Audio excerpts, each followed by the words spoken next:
محمد رئیس ماشاءاللہ بڑی خوبصورت آواز اور بڑا منفرد کلام جو ہے انہوں نے پیش کیا، جو کہ کبھی پہلے سنا نہیں تھا لیکن بڑا اچھا لگا، بڑا کیچی ٹون تھی.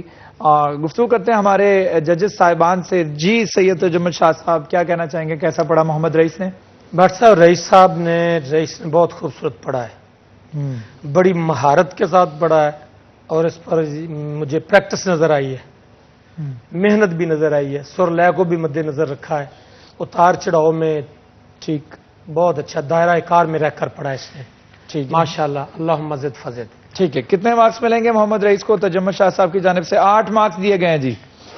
ابھی صابر صاحب کے مارکس جو ہیں وہ ڈیسائیڈ کریں گے کہ فیصلہ کیا ہونے جا رہا ہے. صابر سردار صاحب کیا کہیں گے، محمد رئیس نے کیسا پڑھا، کتنے مارکس اور کتنے کیا ریمارکس؟ بہت اچھا پڑھا ہے رئیس بھائی نے، پہلے بھی اچھا پڑھتے ہیں، آج بھی اچھا پڑھا ہے، آئندہ بھی اللہ کرے اچھا ہی پڑھیں اور انشاءاللہ اچھا ہی پڑھیں گے. لیکن آج انہوں نے بہت ایک مشکل کام کو شروع کیا اور بہت ہی مشکل سے اس کو نبھایا، اور اس کو نبھاتے نبھاتے یہ خود بڑی مشکل میں پڑے رہے ہیں. نہیں تو ان سے پوچھ لیں، پڑے رہے ہیں، لیکن میرے اللہ کی مدد ہے کہ اللہ تعالیٰ نے اس مشکل سے اس کو نکالا اور اچھے طریقے سے اس نے نبھایا. میں اپنی طرف سے ٹھیک ہے 8 مارکس ملے ہیں جی. 16 مارکس ہو گئے ہیں رئیس کے پاس. محمد نعمان کے پاس 17 مارکس ہیں، جبکہ ثاقب محی الدین کے پاس 15 مارکس ہیں. گویا ڈیسائیڈ یہ ہوا ہے کہ ہمارے ساتھ جو اگلے راؤنڈ میں جائیں گے وہ ہوں گے محمد نعمان نقشبندی اور اس کے ساتھ ساتھ محمد رئیس. آپ دونوں کو مبارک ہو. میں دوبارہ سے ریپیٹ کر دیتا ہوں، محمد نعمان نقشبندی کو 9 مارکس ملے صابر سردار صاحب کی جانب سے، 8 مارکس ملے سید تجمل شاہ صاحب کی جانب سے 17 مارکس، جبکہ محمد رئیس کو صابر سردار صاحب نے 8 مارکس دیے، جبکہ سید تجمل شاہ صاحب نے 8 مارکس دیے، اور 16 مارکس دیے ہیں، یعنی ٹوٹل 16 مارکس ہوئے. 17 مارکس محمد نعمان کے پاس ہیں، جبکہ محمد رئیس کے پاس جو ہیں وہ 16 مارکس ہیں. اب جو اگلے ہمارے راؤنڈ میں داخل ہونے والے دونوں جو کنٹیسٹنٹ ہو ان کو مبارکباد پیش کرتا ہوں، اور اس کے ساتھ ساتھ اپنے ججز صاحبان کا بھی بہت شکریہ ادا کرتا ہوں کہ انہوں نے ہمیں جوائن کیا اور ایک اچھی آواز کے چناؤ کے لیے، سٹی 41 کی آواز کے چناؤ کے لیے ہمارا ساتھ دیا. یہاں میں دوبارہ اناؤنس کر دوں کہ سٹی 41 کی جو آواز بنے گا، جو پہلی پوزیشن حاصل کرے گا، گولڈن کوکنگ آئل کی جانب سے 25,000 روپے کا کیش پرائز انعام ہوگا، جبکہ رنر اپ کے لیے 15,000 روپے کا کیش پرائز انعام ہوگا گولڈن کوکنگ آئل کی جانب سے ہی. جبکہ ہمارے ججز صاحبان اس وقت ہمارے ساتھ براجمان ہیں. صابر سردار صاحب کی جانب رخ کروں گا. صابر سردار صاحب آپ سے کچھ سننا چاہتے ہیں آج؟ جی بسم اللہ. جی بسم اللہ. رمضان مہربان.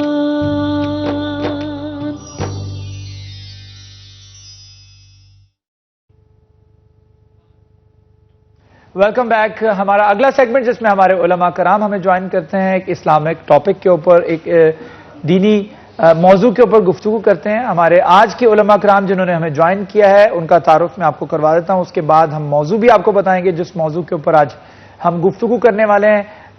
میرے ساتھ اس وقت تشریف رکھتے ہیں پیر محمد صدیق الرحمان احمد خالقی صاحب. آپ مرکزی ایڈیشنل جنرل سیکرٹری جمعیت علماء پاکستان سے آپ کا تعلق ہے. بہت شکریہ ہمیں جوائن کرنے کے لیے. اس کے ساتھ تشریف رکھتے ہیں براجمان ہے علامہ سید فضل عباس کاظمی صاحب. کاظمی صاحب آپ کا بہت شکریہ ہمیں جوائن کرنے کے لیے. تو آپ دونوں کو ویلکم کرنے کے بعد میں آپ کو بتانا چاہوں گا کہ آج کا جو موضوع جس کا ہم نے انتخاب کیا ہے وہ کیا ہے، ذہنی دباؤ کا علاج روحانی طریقے سے.